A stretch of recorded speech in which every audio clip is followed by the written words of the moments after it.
Chapter 4, Lipstick City. The plate in front of me is large and black. In one corner, a single prawn that has been charred precisely on one side is balancing on its head, or where its head used to be anyway. In the opposite corner of the plate, a single asparagus spear has been skillfully restructured, freeze-dried, and posed to resemble a windswept tree from the nearby desert. The plate is dotted with a handful of extruded clam juice globules, but I'm staring at the red smear of beet emulsion connecting the asparagus tree to the scorched shrimp. It reminds me of the patch on that kid's jacket. "Did you sign up for that class yet?" asks Gabby. "You mean the Comido Defendu class?" "Not yet," I say.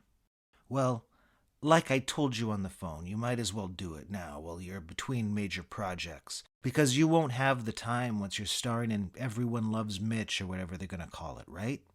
Besides, a lot of venues are starting to require their FCs to be certified yellow belts, or else they have to fill out a complicated series of release forms. Slapping is the new heckling, you know." This is only our third face-to-face meeting since she agreed to take me on as a client. Gabby Gersh, the reclusive older sister to famous talent agents Bob and David Gersh. She likes to keep things quiet, she told me when we first met. She thinks she can get more done from the shadows. This seems like an unusual strategy for a talent agent, but she has so much conviction that I buy it completely. I've never met anyone quite like Gabby. She has the powerful physique and sculpted platinum hairdo of 90s-era Brigitte Nielsen, and the face and voice of Fran Lebowitz, circa now. This is her favorite restaurant, Ponce, in Culver City. We've been here for almost 3 hours. We're on our 17th course. "You're probably right, Gabby. I'll sign up at my local dojo." "How are you liking Lipstick City so far, Mitch?" "Not bad at all," I say. "And Kara couldn't be happier. She spends her time jogging around Griffith Park now, or exploring the city with her new best friends, the Hames sisters. She's also working on a novel, which she tells me is like a cross between Eve Babbitts and Raymond Chandler." "Interesting," says Gabby. "I wonder if anything will come of that." "And you've got a place now?" "We just moved into a stylish but low-key bungalow in Shadow Hills, a little north of Burbank." "But still in the valley?" Gabby asks. "We wouldn't have it any other way. Like Sandra Bernhard once said, the valley is the most romantic part of L.A. Endnote 1. "Well, good, because Los Angeles is where you need to be right now in your career. Once we get you a sitcom, like I said before, Gabby, I don't know if a sitcom is really the goal for me. I really just want to focus on the stand-up. I mean, the ultimate goal, of course, is the memoir, but I think we can agree it might be a little early for that." "It didn't stop Trevor Noah," says Gabby. "True," I say, "but I'm not sure if my formative years are quite as compelling as Noah's." "You're a creative guy," she says. "I'm sure you can figure out a way to zhuzh it up." "Well, maybe someday. But for now you say I should do more podcasts. You know what I think about podcasts? Enlighten me, Mitch. I think podcasts are like assholes. Everybody's got one, and most of them are filthy." "Mitch," she says, "don't worry. I'm not going to put you on any podcast with a lot of toilet talk. Trust me, if you want your stand-up tours to be major events, you can't just be touring around doing stand-up all the time." "Why not?" I ask. "Because you'll oversaturate the market and limit the fan base. You get your own show first, or maybe a supporting role in a David Simon or an Adam McKay, maybe an Apatow, who knows. And then you go back out on the road. You play bigger venues and charge more for tickets. That's how it's done, Mitch." "Okay, but no superhero movies or Disney Plus, all right?" Gabby pierces a creamy globule with her fork, lifts it to her mouth, and slowly crushes it with an incisor. "We don't say no to a Marvel or a Star Wars," she says. "We don't leave that kind of money on the table." "Speaking of which, do you have any thoughts on how we might monetize this Wade Chupacabra character?" "I'm honestly just hoping that goes away. Like I told Marin, Great interview, by the way. Thanks, Gabby. I wasn't sure. It got a little heated. No, that's good, she assures me. That's what got it picked up in the trades. And you don't think I came across as overly modest? Oh, no, definitely not. The funny thing about talking to Marin is, I didn't even realize we'd started recording until after it was over. Anyway, like I was telling Mark, the sooner that character goes away, the better. I don't want to promote it in any way, shape, or... Look, Gabby interrupts me. Let's just say the chupacabra's out of the bag already, okay? You know what those kids on Clip Clop are saying about the interview with Marin? They think it's all part of the spoof. They think that Mitch is the character that Wade is using to make fun of the Hollywood left, and that you're going to reveal the conspiracy by infiltrating it from the inside. It's like everything is backward and upside down to those yahoos, I say. Gabby leans forward like she's about to tell me a secret. I don't know if you've heard, but Clip Clop is about to be acquired by Hijinks, and when that happens, every kid on the planet is going to have those videos in their pocket, whether you like it or not. It's your choice, Mitch. You can control and exploit a pre-existing, highly motivated fan base, or you can let them continue to twist your creation to fit their dark fantasies and have nothing to show for it. What she's saying makes sense from a Hollywood talent agent kind of angle. But there's a bigger issue here, so I push back. Gabby, if it were up to those clip-cloppers, places like Ponce wouldn't even exist. They think non-secular gastronomy restaurants are unrelatable. Hey, so sorry, Mitch, but maybe one more time on that last line, just so we have like an alternative. Seriously? I was on a roll. Well, I'm pretty sure the cuisine you're referring to is molecular gastronomy as opposed to non-secular gastronomy. You think I don't know about molecular gastronomy? I was eating that crap 200 years before you and the other futurelings even hatched, Darberius. And way before that kind of crap was considered normal food. This particular place was for atheists only, ergo it was non-secular gastronomy. Well, I don't... I think we're done here. Well, no, except I think that non-secular would actually mean that it is religious, so... I know that. You think I don't know that? That's what I'm saying. The food at Ponce is so good, it's like a religious kind of experience. Forget about the other thing. Right. Okay then. I guess we're good. Over and out. Wonderful. Where was I? Oh yeah, talking to Gabby about these clip-cloppers. They want us dead, I tell her. They probably think we're eating baby parts right now. I look back to the charred prawn, or what I had assumed was a prawn anyway. What am I even thinking? They're getting inside of my head. Those yahoos and clip-cloppers that love the Lithuanian chupacabra, they think they're the real salt of the earth, and we're the out-of-touch Hollywood elites. Just then, the fashion model server, wearing black and covered in tattoos, glides over to the table. Another Charles VI Sazerac, Mr. Maloney? Sure, why not? I tell Gabby I'll think about how I might deal with the clip-clop situation.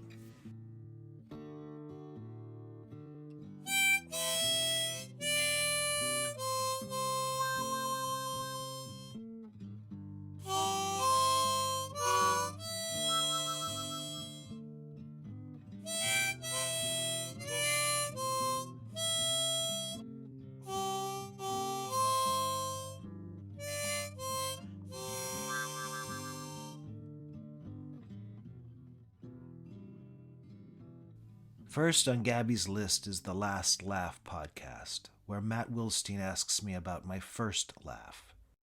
I tell him the story about seeing Louis Anderson when I was in middle school, my first real stand-up show, and he did a bit about having a stub toe that had me crying and struggling to catch my breath. On the Good One podcast with Jesse David Fox, we mostly break down the Cheesy Pleasers bit from the album, trying to unpack every phrase to figure out how a bit can be that fully formed and perfect. When we get to the part at the end of the interview, he says, "This is called the laughing round." I interrupt him. "Oh, really? Is it like a lightning round, but because it's a comedy podcast, you call it the laughing round?" Jesse David Fox is both impressed and flattered that I know the line. He asks me for a short story of an interaction I've had with a celebrity, living or dead. So I tell him there's so many to choose from. Before I was even famous, I'd met Bono, Chris Cornell, The Strokes, Radiohead, Roger Ebert, Little Richard. "No kidding," says Jesse David Fox. "Did you say this was before you were famous?" "That's right. I was the room service guy at a fancy boutique hotel in Seattle where all the celebrities stayed, and they all ordered room service, and even if they didn't, they'd get a complimentary fruit basket. Let's see. I brought orders to the Archbishop Desmond Tutu, Bonnie Raitt, Ice-T, Stephen Hawking, Gwyneth Paltrow, Jimmy Carter, Sally Field, Hugh Jackman, the Chemical Brothers, and America's dad himself, Bill Cosby." "Wow," says Jesse David Fox. "I know. Such a wonderful storyteller," I say. "But I don't even mean it. The truth is I've never found any of Cosby's records funny, and his books are even worse. Great person, though, as far as I can tell. And Gabby has cautioned me from getting into beefs with other FCs, so I leave it at that." That was quite a list, says Jesse David Fox. But the most intense celebrity interaction I had back then was when I got a little life advice from Sir Eric Idle. "You brought room service to Eric Idle? He's my favorite python," says Jesse David Fox. "Mine too, Jesse David Fox, and I sure did." It was way back in 2003, 2004, and he was on his Greedy Bastard tour. As soon as he checked in, he called room service and ordered up a hot chocolate. I set it down on the coffee table as he was unpacking and going over his itinerary, and he said to me, "Thanks, mate." The rule was that I wasn't supposed to acknowledge the celebrities in any way, but with Eric Idle, I just couldn't help myself. So I said, "Nudge, nudge, say no more, squire." "What's that, then?" he said. "A wink's as good as a nod to a blind." I trailed off, sensing the anger in his eyes as he approached me slowly. "You think that's original? You think that's funny to me? At all?" "I guess not," I said meekly. "What's your job title here at this hotel anyway?" "I'm the room service attendant," I said nervously. "Well, maybe you should think about trying to improve your station in life, don't you think?" My head fell in shame. I could feel my eyes watering. "You f***ing Yanks. You go around thinking you're all gonna win the f***ing lottery of life, and it's only a matter of time till you somehow become rich and famous, and you never have to work hard to achieve it. You want a little advice from someone who knows something about being successful, mate?" He sounded like he was maybe softening his tone. I looked up hopefully and started singing, "Always look on the bright side of No! If you wants to make it in this life, you gots to be greedy. You gots to be a frickin' narcissist, mate. Don't you see? Who do you think makes up the highest level of wealth and power?" After a pause, I guessed, "Greedy narcissists?" "You're f***ing right, mate. And that's what you got to be too, if you don't want to go through your whole pathetic life as a room service attendant." I nodded sheepishly. "And one last thing, before I ask you politely to get the f*** out of my room. Don't ever f***ing quote Monty Python again. Get your own f***ing material, mate." I backed slowly toward the door. It took 20 years for me to truly absorb Idle's words. "Well, I said a brief anecdote," says Jesse David Fox, "but it is a pretty good story. And your British accent, it's a pitch-perfect impression of Idle's Cambridge-tinged inflections. Thank you, Jesse David Fox. Comedy Bang Bang doesn't go quite so well. Before we even start, Scott Ackerman tells me he hopes I'm ready to do the Lithuanian Chupacabra, but I tell him that is definitely off the table. I have a new character, a small business entrepreneur from Xenu who sings sea shanties.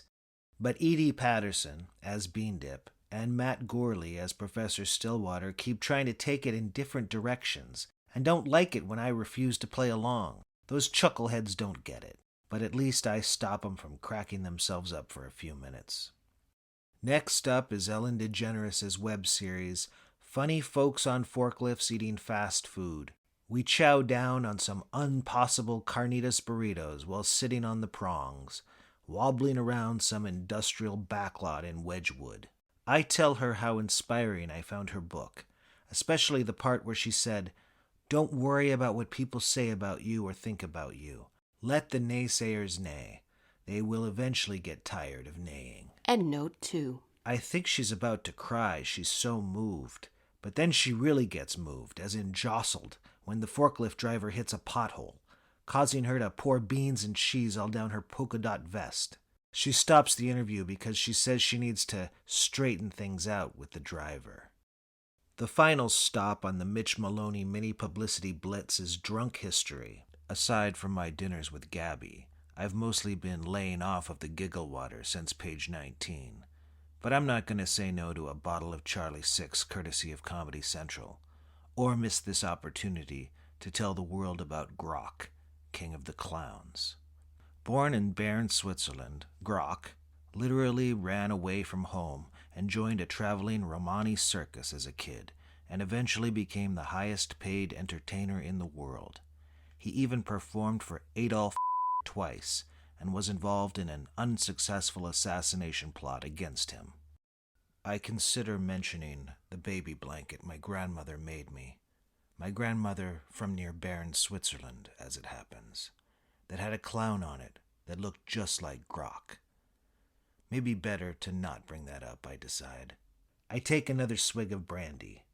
Like Grock said, the genius of clowning is transforming the little, everyday annoyances, not only overcoming, but actually transforming them into something strange and terrific. It is the power to extract mirth for millions out of nothing and less than nothing. Endnote 3.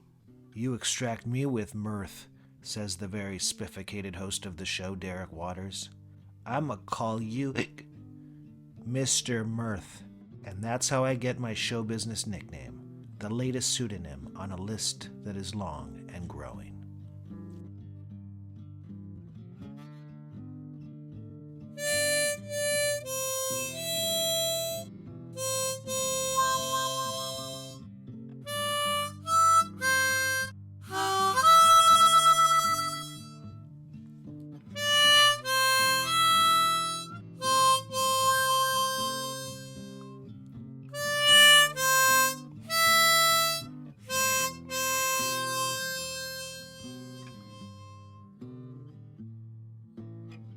This audio edition of Unstoppable Farce, the Mitch Maloney story, was made possible by the Seventh Reformed Church of Latter-day Witnesses, the Bleepers.